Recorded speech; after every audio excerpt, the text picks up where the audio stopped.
So it has to be considered whether it is relief in taxation which will lead to a reduction of unemployment, or whether it is raising of taxation to the utmost levels which will dry up the resources and channels of capital formation, and thereby not only retard all further development but might also throw the functioning of present industries out of gear.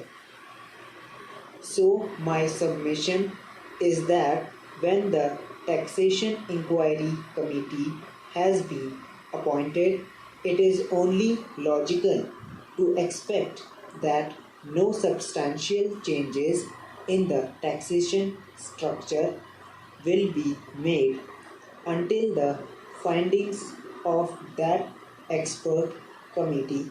are known, until we know the incidence of taxation in the various sectors of our economy. Now, coming to the question of deficit financing, I am afraid that my esteemed friend's attitude was somewhat different from the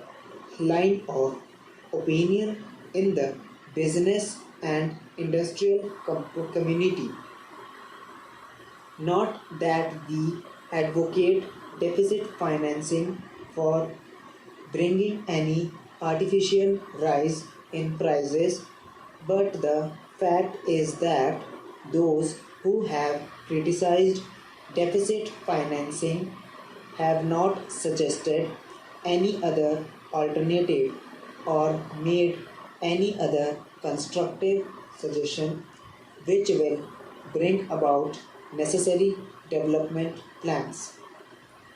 After all, the fact has got to be faced that whatever program we have set out in the national plan should go on unimpeded by any financial considerations. An assurance has been given by the finance minister that so far as financial resources are concerned, he will ensure that the 5-year plan will not in any way be retarded. In this connection, I can only say that deficit financing is one thing so far as the revenue budget is concerned, so far as normal expenses and expenditure are concerned. Certainly, nobody would advocate deficit financing, which might be very undesirable. But when it is a question of doing something abnormal, of investing something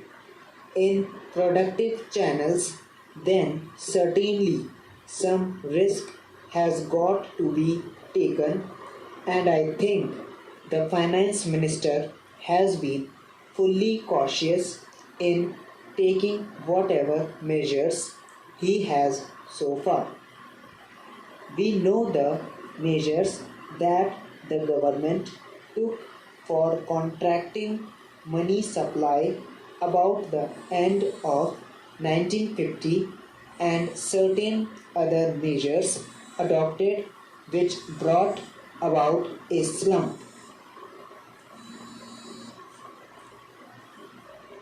Also, from time to time, the finance minister did not hesitate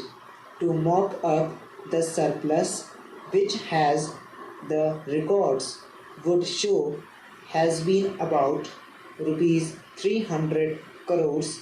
during the past 4 or 5 years.